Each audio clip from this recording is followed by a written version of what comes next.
Hello, I'm the Nostalgia Critic. I remember it so you don't have to.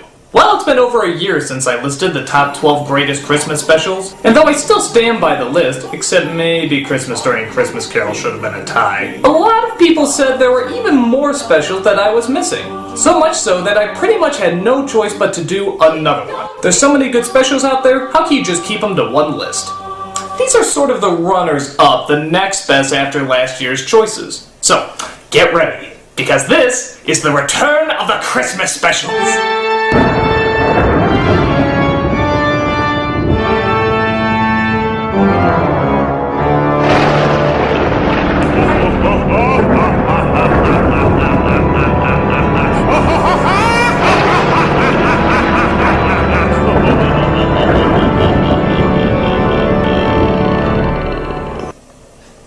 Jesus. So, let's take a look at our next top 11. Why top 11? Because I like to go one step beyond. Let's take a look. Number 11. The Star Wars Christmas Special. What? That's not a real special. It doesn't even exist. No human could be that idiotically cruel. Well, let's move on to the real number 11 spot, Elf. Now, I have to admit, I don't really see this as a good movie. While the premise is good, I feel the characters are boring, the jokes are kind of weak, and the story just gets a little too corny for me. So what propels it to being a Christmas classic? Will Ferrell. He is just hilarious. I love his energy, I love his innocence, and I just love his naivete. Congratulations! World's best cup of coffee. Great job, everybody. Hi. How can you not like him? He's just so delightfully annoying. Does someone need a hug? This was Will Ferrell's first starring role after he left SNL, and thankfully he completely saves the film. I guess it's just good luck that the first film you actually star in will be watched by millions every Christmas. Though let's hope he doesn't do any other Christmas movies. Yeah, that wouldn't work.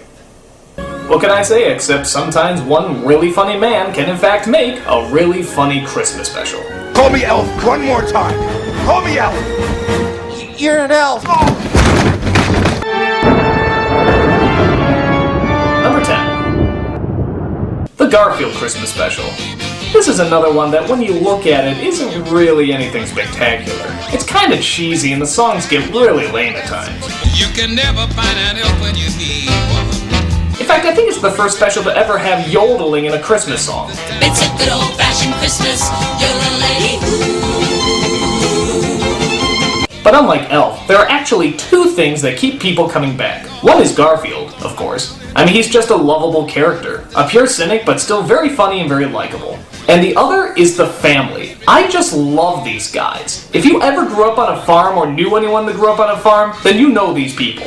You got the homebody mother, the quiet, no-nonsense father, the shy, sometimes very silly brother, and probably the coolest grandmother ever. Oh, Christmas tree, how lovely are thy branches. Whoop, whoop, bidoop, bidoop, bidoop. I mean, this grandma kicks ass. She should be at every Christmas get-together. I see you putting on a little belly. Ah, you're getting soft, boy. Come on, hit me right here. Give me your best shot. On top of that, it's decent animation, the jokes are funny enough, and it has a lot of that mushy stuff that seems lame at times, but at Christmas, you can let a little bit get by. Garfield Christmas Special, a merry pick for the number 10 spot. Can't wait till Christmas. Wake me when it's through. Number 9. The Polar Express, but only in 3D. I say this because the film on its own is just okay. And I know it sounds like I'm trashing some of these Christmas specials, but really, the things that are good are unbelievably good. And that's what makes them stand out. And this one is no different. When it's good, it's really good. But at times it can feel really manipulative. Like they're trying to make a Christmas classic instead of just telling a good story. It's like they said, we need a song here because most children's classics have a song here. Putting up the Christmas tree with friends who come around. We need a scary moment here because most children's classics have a scary moment here. And we need some speech with the word heart in it because, well, you know the drill. Just remember, the true spirit of Christmas lies in your heart. Suck my big fat fucking heart! That and the CG can be a little creepy at times. But like I said, when it works, it's a very nice film. I love the atmosphere, the premise is unique, and I like how they turn the whole idea about believing in Santa Claus sort of like a challenge of faith, which I think a lot of people can relate to. I want to believe. But you don't want to be bamboozled. You don't want to be conned. Sometimes, the most real things in the world are the things we can't see. But what really makes it stand out is the 3D. Only see this movie on IMAX and in 3D. You literally feel like you've been transported to the North Pole. That's what really propels it into an experience rather than just a movie. I know a lot of times people see 3D as a cheat, but with this, you really feel like you're there, and the film is shot to make you feel that way as well. Though I am getting a little tired as the mechas making these damn films. Yes, we know animation can look realistic, but if you're just gonna motion capture them anyway, why not just go back to using real friggin' actors? For whatever reason he keeps doing it, Polar Express is a ton of fun to watch and leaves you feeling that good old-fashioned Christmas spirit. On its own, it's okay, but in 3D, it's really friggin' cool. And definitely gets you in the mood for the Christmas season. But next time, could you leave the Steven Tyler elf out? Seriously. What the fuck? Number 8. The Star Wars Christmas Special. God damn it! We get that out of here! I told you it doesn't exist! The Blackadder Christmas Carol. Now granted, many of you might not even know what the show Blackadder is, but it's not required to totally enjoy the special. It's a British comedy starring Rowan Atkinson, Hugh Laurie, and many others as they're reincarnated through different periods in time. The character of Blackadder is always the world's biggest asshole. That's part of what makes the show so funny. But in the Christmas special, he's the nicest man in England. A penny for Christmas cheer, sucker. Well, certainly, here. But this all changes when the spirit of Christmas comes to show him flashbacks of his ancestors, which are of course from the other episodes he's done. Ironically, Blackadder likes the way his ancestors act and decides he wants to be a jerk from now on. Oh, we're in love! Ill-conceived love, I should warn you, is like a Christmas cracker. One massively disappointing bang and the novelty soon wears off. It's cynical, it's cruel, and it's all done in the name of goodwill toward men. Now, it does help to see the original shows before watching the Christmas special, but it's not totally necessary. But the scenes of Blackadder acting nice are a million times funnier when you know the character he usually is. Every time he smiles and laughs, you know he's repressing a ton of anger and wants to smack someone in the face. Look, there must be something we can do. That box of matches in your basket is just the thing I need. How much did they cost? A quitter match. Mr. Scratchit, I suspect that to be a lie of sorts. And luckily by the end, he does. I've made you a fist. Ooh. And what's wonderful about it is that you can use it again, and again, and again. Thank you, Mr. B. It's funny, it's dark, it's a perfect offset to all the Yuletide cheer we're so used to getting this time of year. Mr. B, where's the milk of human kindness? It's gone off, Baldric. It stinks. Number 7. Gremlins. Yeah, I know many of you wouldn't consider this a Christmas movie, but I'm surprised to find just how many people whip this movie out around this time of year. I guess who doesn't want to see red-eyed demons attack innocent bystanders while singing holly jolly Christmas tunes? But the more I thought about it, yeah, I do surprisingly think of Christmas when I think of this movie. I remember Gizmo given as a present, I remember the gremlin in the tree, I remember the dog wrapped up in Christmas lights. I even remember that goddamn fucking weird speech about Santa Claus that just came out of nowhere. Now I have another reason to hate Christmas. It was Christmas Eve. I was 9 years old. I went to try to light up the fire, and that's when I noticed the smell. And me and Mom were expecting them to pull out a dead cat or a bird. And instead, they pulled out my father. He was dressed in a Santa Claus suit. He slipped and broke his neck. And that's how I found out there was no Santa Claus. Thanks. Oddly enough, in some deranged, sick way, this movie did manage to tie in a lot with Christmas. Weird, huh? I don't even know what else to say about it. To be honest, I'm a little disturbed that I connect such a joyous time of year with such hell-raising little maniacs. And the fact that a lot of other people do too.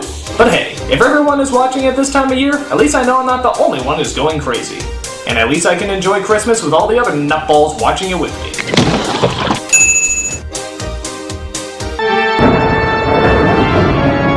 Number 6. The Nativity.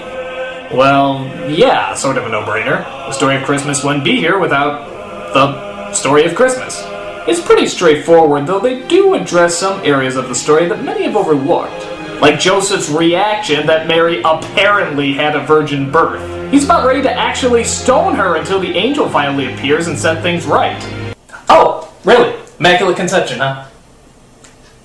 Oh, the Son of God! Yeah, the Lord of all, no kidding. Wow, I'm gonna give the Archangel 2 seconds before I pound the living shit out! Don't, Joseph. It's cool. You got lucky. I also really enjoy the 3 wise men in this movie. They're actually really likable and even a tad bit goofy. But not too much that's over the top. The only problem I have is that the spiritual aspect almost seems rushed at times. Every time the angel appears, it's like a drive-by prophecy. Bitch, you pregnant! Bah! But the rest of the film is good. It's thoughtful, it's heartwarming, and it's very engaging to watch. For some reason, the film got really panned by critics. I'm not entirely sure why. Maybe because it was following on the heels of The Passion, and everyone thought we were going to see more religious sadist porn after that. I don't know. But the film is good and seriously overlooked. In fact, I'm curious to see what else the director of this movie has directed recently. Well, trust me when I say this film is good. And if you haven't seen it yet, check it out this Christmas. I mean, it's Jesus' birthday for crying out loud. Yo, I'm that.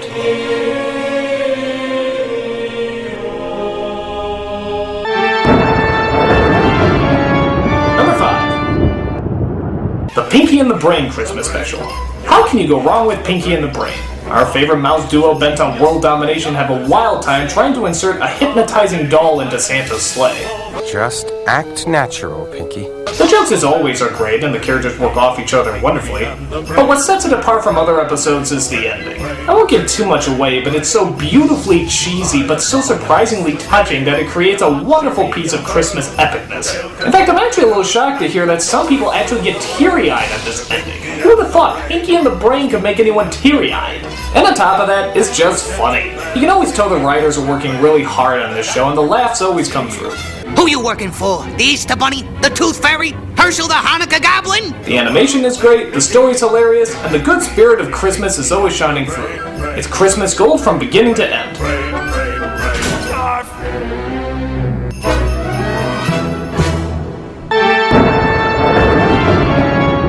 Number 4. All in the Family, The Draft Dodger. Often considered one of the great... Okay, what is that? Can you tell me what that is?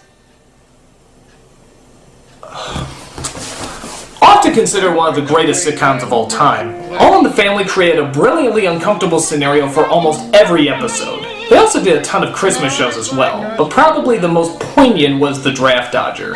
It's Christmas Eve at the Bunker's house and the always conservative and bigoted Archie is eating with his family, but he's greeted by one of Mike's friends from Canada who's breaking the law by being there because he moved there to avoid the draft. On top of that, one of Archie's friends is invited too, who recently lost a son in Vietnam. My God, the awkward machine is about to blow! Again, I don't really want to give anything away, so I won't say much more. But let's just say it's uncomfortable. I wrote to the president about it, Mr. Bunker. He just couldn't come up with as many reasons for killing people as I could for not killing them. I will also say that you can see why this show is often considered one of the best shows ever. Its writing is so direct and so uncompromising that you have no choice but to confront the issues they're talking about. As always, though, they mix in just the right amount of comedy as well. Well, you think the whole people of this country can say whether or not they want to go to war? You couldn't get a decent war off the ground that way. It's funny, powerful, and leaves quite an impact. But hey, that's the show in a nutshell. And on Christmas, you can always expect something strong and meaningful every time.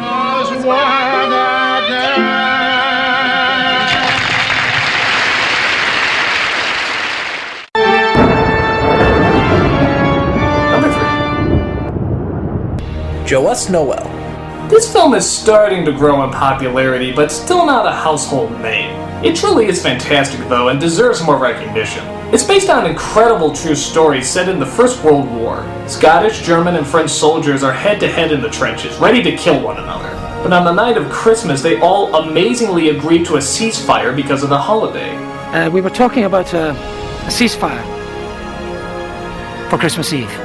They come out of their bunkers, they talk to each other, exchange pictures.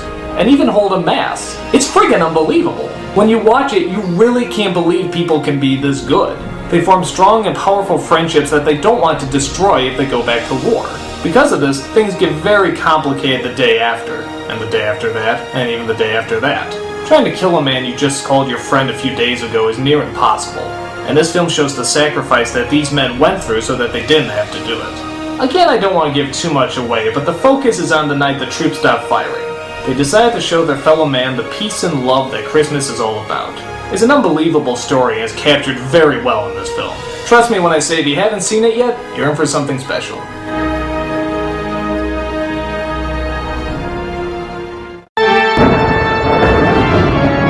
Number 2. The Snowman.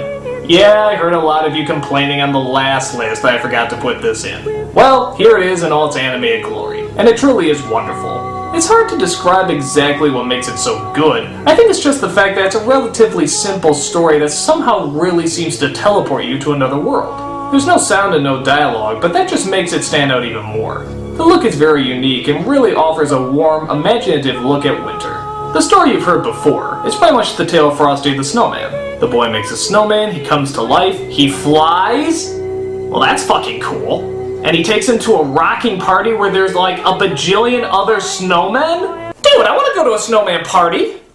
Not his. The only downside I have to admit is the ending. It's not really bad or anything, but it's just so damn depressing. And there's not one happy thing about it. Most children's classics have something uplifting at the end, but this film is just like, nope, life sucks, Merry Christmas. It pisses me off every time. How dare they show me the truth? But then again, maybe that's the strength of the piece. You like it so much that you never want to see it end. The Snowman is simply a classic, no matter how you look at it. The villagers go by like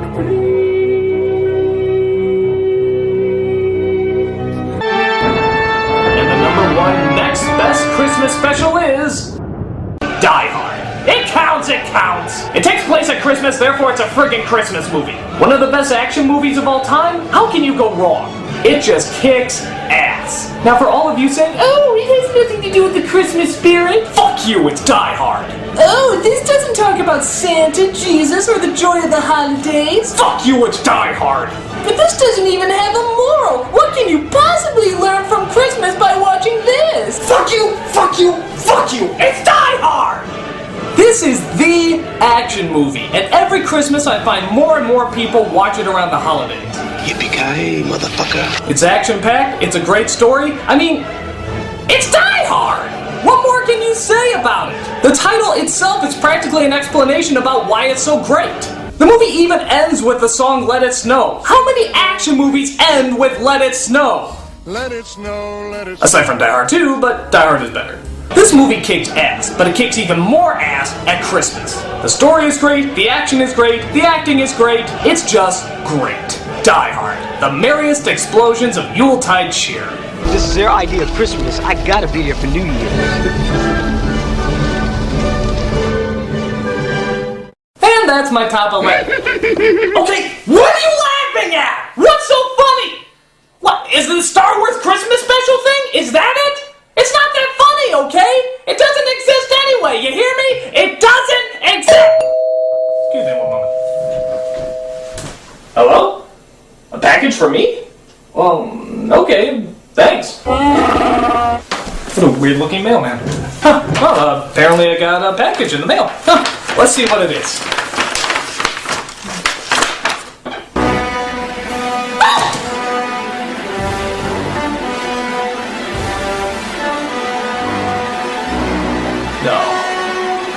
That's not true! That's impossible! Search your feelings, you know it to be true. You have paid the price for your lack of vision. Please, anything but this! I can't do it! I can't